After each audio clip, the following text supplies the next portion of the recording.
Hi there.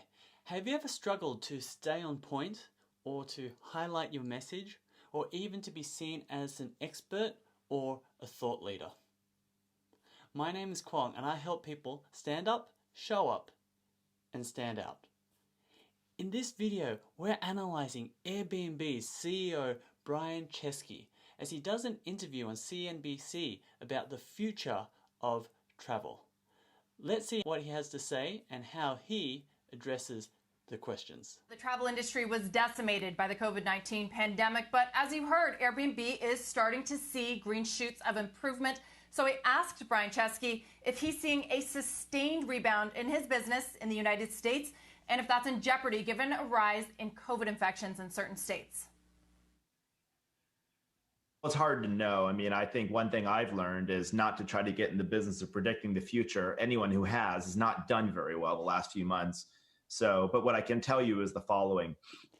So what Brian does really well here is he avoids the hypothetical question.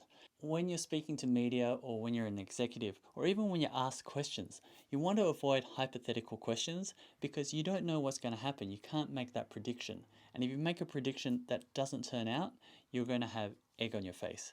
Especially during now of times of COVID, nobody knows what's going to happen.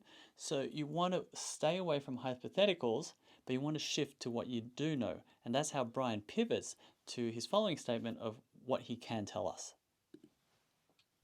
Beginning with March, travel was in a standstill, almost virtually stopped. 2.5 billion people locked down. And not surprising, we spent 12 years building Airbnb's business and lost almost all of it in the matter of 4 to 6 weeks.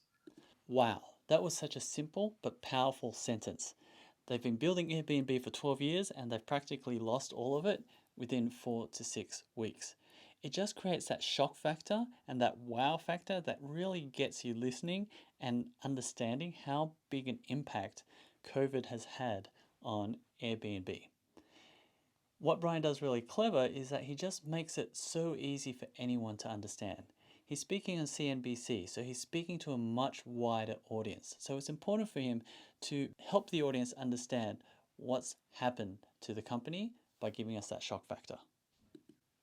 What's happened over the last 3-4 months, though, is something else entirely. That sentence, something else entirely, that's very clever because it makes our minds curious about what's going to come next. Because if something else entirely that's happened, you're wondering, oh, what is it then? And so we're intently listening on what comes next. People are saying they want to get out of the house, but they want to be safe. They don't want to get on airplanes. They don't want to travel for business. They want to go to cities. They don't want to cross borders. What they are willing to do is get in a car, drive a couple hundred miles to a small community where they are willing to stay in a house.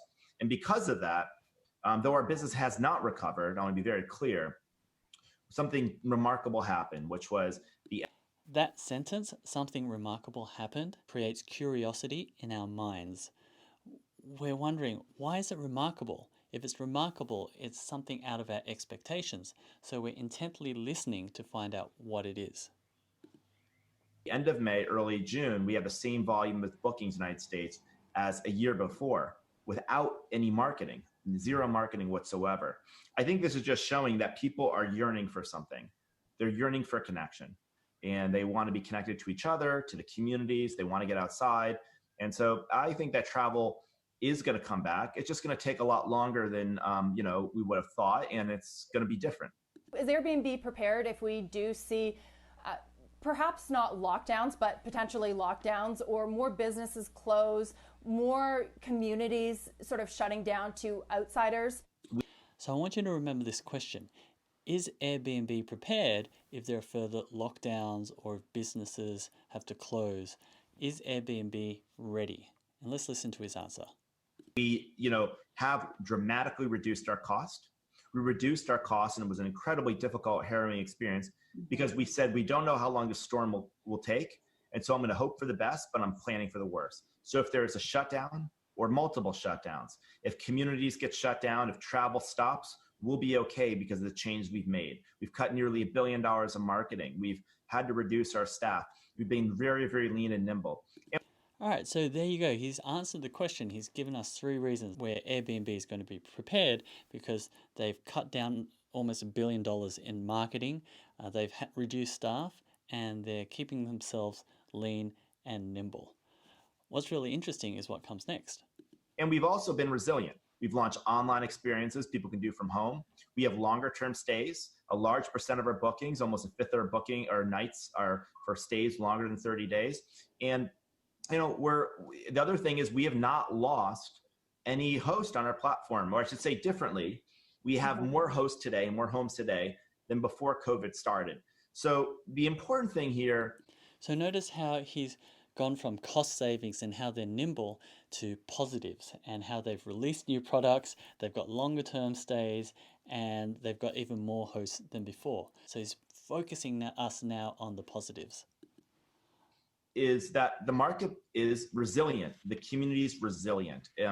And I think that one trend that is going to happen is the following. Travel as we knew it is over. It doesn't mean travel is over, just the travel we knew is over. And it's never coming back. It's just not. No one quite knows what it will look like, but I have a couple of thoughts. This is really clever what Brian's done. He's taken his answer from the cost cuttings to moving it to the positives, and then he's moving it one more step to the bigger picture. He's taking our minds off the whole question at the beginning to something different, because he says one trend that is going to happen is the following. And so we feel like we're being educated and we want to know what's happening next. And he pivots into the message, travel as we know it has changed and it's never coming back. So he's pivoted us into this bigger idea, or this bigger statement that's really bold and really thought-provoking. And because of that, our minds are busy thinking about this statement and how it impacts us and how it impacts the people around us. We forget about the original question about whether Airbnb is ready to combat further closures. Our minds now are focused on this bigger idea of travel as we know it has changed and it's never coming back. And it's such a big statement that it's impossible not for us to think about it and to focus on that. I do think that instead of the world population traveling to only a few cities and staying in big tourist districts, I think you're going to see a redistribution of where people travel. They're going to start traveling, because they're going nearby, to thousands of local communities. There you go, a short analysis of Brian Chesky. Now before you go, a few important things which I think will still be important. The first thing is, if you got any value or you enjoyed this analysis, please subscribe to my channel if you'd like to. The second thing is, if there is anybody you would like me to analyze or to look deeper into their communication skills, feel free to leave their names in the comments below. And the last thing is, rewatch this video a couple of times, go through the nuances of what Brian does when he speaks. There's a lot in there which I didn't analyze because it would become a very long video. And if you'd like to see the full video without any analysis, I've also left a link in the comments below. Alright, bye now.